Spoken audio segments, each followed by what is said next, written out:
Good afternoon. The next topic that we are going to see is research proposal and then reference. Okay, research proposal. See, this is the proposal for a research. Every person who does research has to write a research proposal. Okay, so if you're working in an organization, then you cannot straight away do research. You have to create a proposal that has to be submitted to the committee. Okay, ethics committee will be there, and then research committee will be there, and they have to approve your research proposal. Then only you can do a research. Even in college, we have to have a proposal, but that is what you are creating. Usually what you decide on the topic, and then you give it to your teacher as an undergraduate student. That is the research proposal. Okay, so you have, when you go for your third year and when you do your master's degree and other researches, you should have a proper proposal written. So let us see what a research proposal is. Any medical research, epidemiological study should have a written proposal before it is carried out. Okay, so when you are building a building, before building the building, you have to make a plan of the building, and then you have to get approval from the government and from the engineer for the structure. Okay, so that is been followed for many years. Why do we need a plan? Then only you will know how you are going to build, and you suddenly you cannot change the plan. Same way, before doing a research, you have to have a plan on how you are going to do research, what topic you are going to do research, who are the subjects you will be doing research on. So all this form the blueprint of your research. Okay, blueprint is nothing but the plan. So before doing the research, you have to write a research proposal which tells about every activity that you will follow when you do research, and that is the research proposal. I hope you understood what a research proposal is. Okay, so good research proposal should be based on scientific facts, and it should communicate to the reader what research you are going to do. Okay, so it should have various topics or subdivisions, which we will see a little later. Okay, so once you decide that you're planning to do a research or you're going to do research, the next step is to write a research proposal so that every aspect of the research is covered in the research proposal. So it is a blueprint, it is a plan. And then once your plan is ready, that is the research proposal is ready, when you do the research, if you have any doubt, if you have any problem, you can always look at the research proposal to find out how you plan to do it, and you can continue doing it. Okay, so let us see the components of the research proposal. The first thing is the objective, then the justification. We will see each of this in detail, so I'll just list out the components now. Objective, justification, introduction, background or literature review, methodology, time frame, then personnel needed, and the facilities needed. Okay, facilities needed could include budget. So personnel needed and facilities needed is the budget. Okay, so let us see what is the importance of the objective.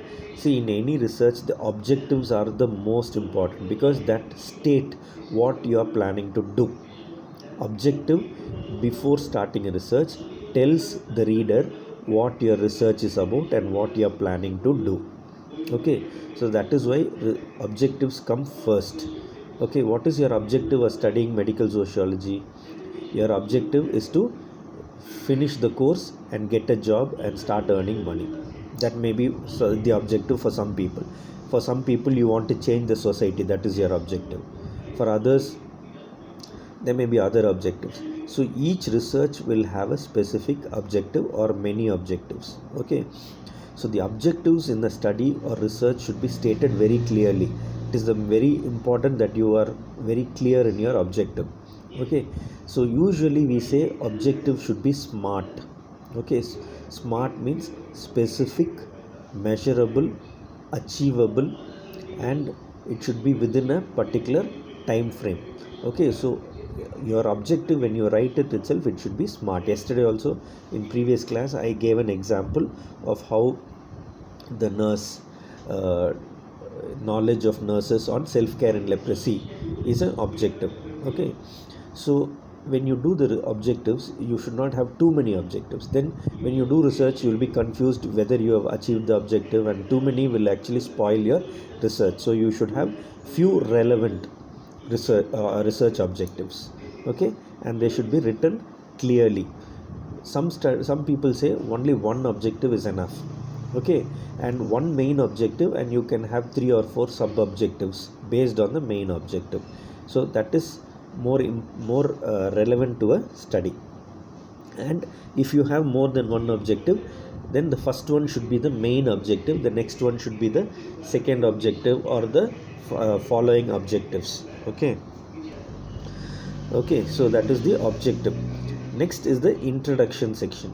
Okay, so in the introduction, that you all know, introduction is always introducing about the research, what you're planning to do. So it should have the basic information about what research you're doing, and the topic. It should have the topic, and then it should have information related to how you're planning to do the research. So it's a basic introduction, so I don't need to expand on introduction.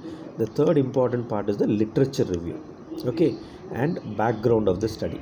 This is why we give a lot of importance to the literature review. See, literature review means you have to read before you start the research. Once you have decided on the topic, then you have to read more about whether previously somebody has done research on the same topic, and if they have done, what was their conclusion, how different your research is from the previous person's research. Okay, so all this information has to be understood by you.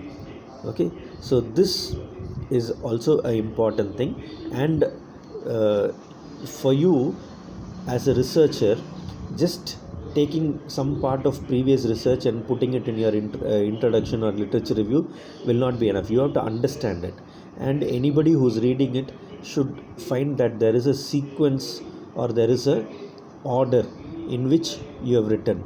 So for example, if you are doing a study on knowledge of self-care and leprosy, okay, first you have to write why knowledge about self-care is important. Then you have to write what is self-care and how self-care is performed, how previous researchers have told about self-care, and then whether any studies have connected the knowledge in self-care. And then you have to write about how your research is going to be different from the other research. So this is the way in which you have to sequence your study, so that it's easy for the reader to understand. If it's very haphazard, or you have written up and down some things which is irrelevant in the middle, then it is not useful for a literature review. So you have to read up a lot of journals, lot of books related to your topic which you have selected for your research, and then you have to write down the important points, and you also have to give reference. We see literature review, you will refer to a lot of books and journals, and you have to give credit to those people, and that is why reference or bibliography is important, and we will be studying about it in the next topic. And then after the literature review, you will be writing about the research methodology. See, all this we have studied. You have studied the study design, you have studied about sampling, sample size, but this will be part of the research proposal. So you have already studied about all these topics. So in research methodology, you will write about the study design, whether it's an experimental study, whether it's a quasi-experimental study, whether it's a comparative study, longitudinal study, or cross-section study. So the study design has to be written here. Then you will write about the study population, how you have selected samples, which sampling method you have used, how many samples you are going to use, and what is the process of selecting the samples. And as part of the sampling, you have to also write about inclusion exclusion criteria, who you include in the study and who you exclude in the study. And then you have to write about the instruments that you used in the study, whether it is a questionnaire, or whether it is a checklist, whether it is a interview. So the instrument that you use in the study, and any other specific procedure, whether you are using self-care methods, whether you are using compliance to medication. So all this should come in the research methodology. Okay, then after this we will see the next three things, that is time frame. See, time frame is nothing but how long you will take to do the research. Okay, so what you can do is you can say how long, one second.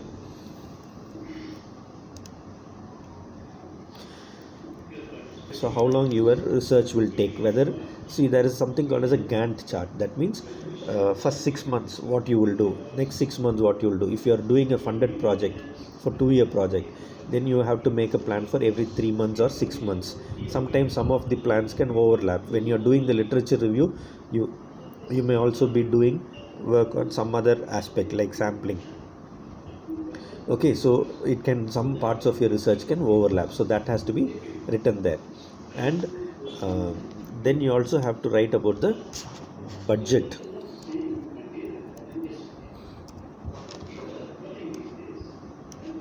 So in the budget you will be writing what is the cost of doing the research.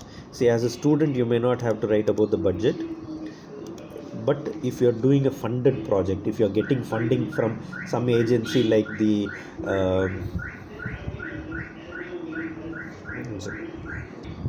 if you're getting funds from Bill Gates Foundation or Azim Premji Foundation, they give money for doing research. Okay, so if you're doing that, then you'll have to write the budget and give it to them, proposal, so that they know how much cost it will take for the whole project. So sometimes it may cost 1 lakh, sometimes 50,000, so depending on your project. There are multi-crore projects also that people do. Okay, so the budget has to be written. As part of the budget you will also write what are the personnel needed, that is how many people you have to appoint for the research. See, sometimes you have to have people for data collection, people for data entry, and even some technical people who have to do the work. So the number of personnel, what is the salary, and how many months you need each person for the research, and the facilities needed, whether you need a computer, what equipment you need for your study. So all this, when you do a funded project, it needs to be included. But when you do research on in your college, you may not have fund, it may not be a funded project, and it may be a small project where you fund it. So the budget part, facilities needed, personnel needed, may be omitted, or you can just have an outline so that you remember that when you do the actual research. So I hope you understood how you have to write the research proposal and what are the components of the research proposal, and when you need to write the research proposal. You need to write it whenever you are planning to start a new research. You have to write it and submit it to the research committee, ethical committee, and it is also a blueprint that you can understand when you are doing research. When you are caught in some barrier, you can read through it and find out what you are initially planning to do. Your objectives will guide you to do the research. Your literature review will help you to understand what others have done and what you need to do. So all these are important aspects of the research proposal, which acts as a guide for the reader who is reading through your proposal, also for you when you do the research. And it is very beneficial for the obtaining funding if you are applying for a funding agency. Okay, that is why research proposal is very important. Then in any research, the last part of your research should be the reference. Okay, this is not part of the research proposal but a separate topic. In any research proposal or in any research that you publish in a journal, you, or even in books, you will see reference. So we will see what reference is. Reference is one of the most important aspects of any academic research.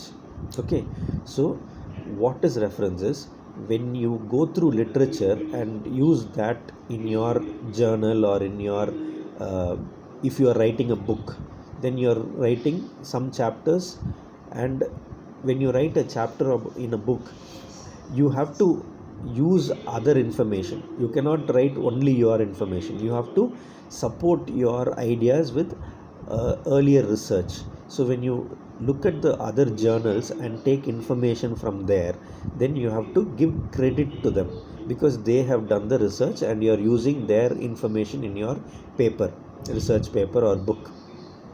So when you give credit to them, that is called referencing. Okay, in an academic research, like if you are in a college or if you are in an educational institution, if you do not give credit, if you just take information from other people's research and put it in your paper, then you will be penalized for it. Okay, it is not right for you to take other people's research and put it in your research or put it in your book. Okay, you have to give credit to them.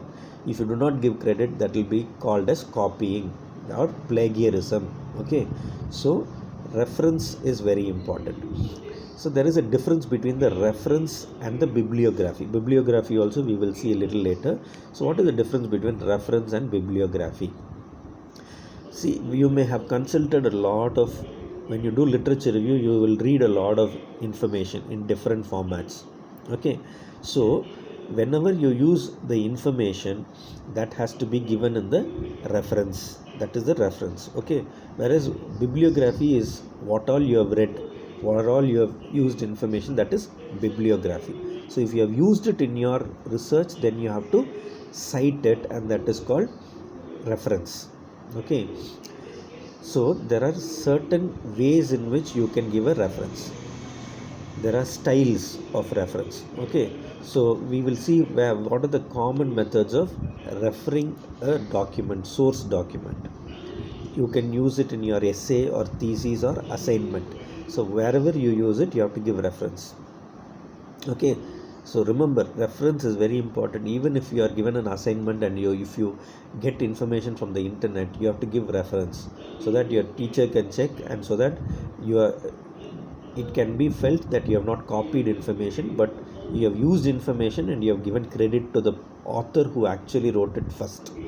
Okay, so there are methods of taking information. You can directly take information, just you can copy one line and put it in inverted commas and give referencing, or you can use it in your own words, or you can read through the whole journal and you can summarize the important points in your own words, and you can cite the whole document. I hope you understand this concept. You are using another person's research, you go through the research and use that material in your research as literature review or in discussion, but you have to give credit, or you have to mention in the end of your study in the reference column that you have taken information from that journal or a book or other sources. That is what referencing is. Okay, why is referencing important? Referencing is important because for academic reasons, when you are working in or studying in a college, it is part of the requirement. So any thesis or dissertation that you do, reference is important and it has to be there. Reference section has to be there. Then only your teachers and the examiners will know that you have read so many journals or books before you did the literature review.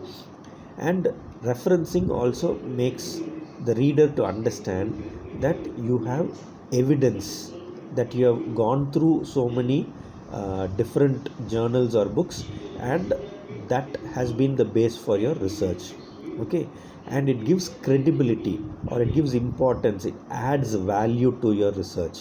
When you have reference, it adds value to your research. Okay, and when you have reference, it means that you have not copied, but you have taken information and given credit to the person who wrote it first. Okay, and when you quote a person's exact words, you have to give reference.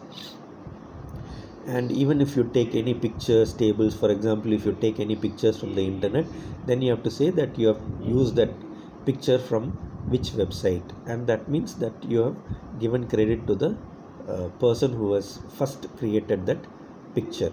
Okay, and the other reasons why you need reference, that the practical reasons are, it helps. See, for example, if you have used information from another journal about leprosy, knowledge in leprosy, when you did literature review, you found a journal which had information about knowledge in leprosy. Okay, and you have used that source in your study. So the reader, if he is more interested in knowledge in leprosy rather than self-care, your study is about knowledge of self-care in leprosy. Okay, so he wants to know only about knowledge. So from your research, he can jump to that research and find more information about knowledge in leprosy. Okay, so that's an example for you to understand. Then for you yourself, you can retrace your reading. Okay, if you want to know which book you referred to when you did the research, you can use this as a source. Okay, and in your exams, if you have poor information source or poor referencing, then you will lose marks. So that is a practical aspect. Okay, there are different referencing styles. See, that itself is a separate class, so we'll see that later if we have time, and especially if it's necessary for you, or when you're third year, because in exams this is not, I mean, they won't ask you to, they'll just ask you to give an example, but you don't need to know about it in detail. But for when you do a research and do reference, you need to understand the different styles of referencing. One is the Harvard style of referencing, the Vancouver style of referencing, APA style of referencing, and Chicago style of referencing. These are the four common referencing styles. Okay, one example of a referencing is given here. See, this is the reference. Okay, you will find in any book or journal at the end of the chapter something like this written. So that means the information that has been used in literature review was found in a research which was done by these three people. Okay, so in each of these methods of referencing, there is a particular way of writing the names. You either write the last name and then put a comma and then give the initials, or other methods. Okay, there's a specific method of writing a name.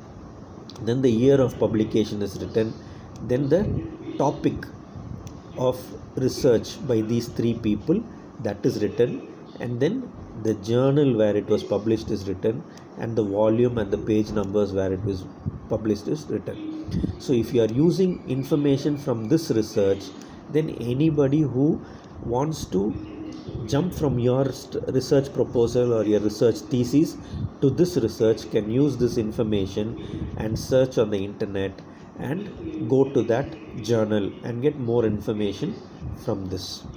Okay, so that is why referencing is very important in any research journal. I hope you understood the meaning of reference, why it is needed, how it is important, methods of reference, and example of reference. Okay, I hope you understood this. So next class we will see about bibliography and writing a research abstract. Okay, thank you.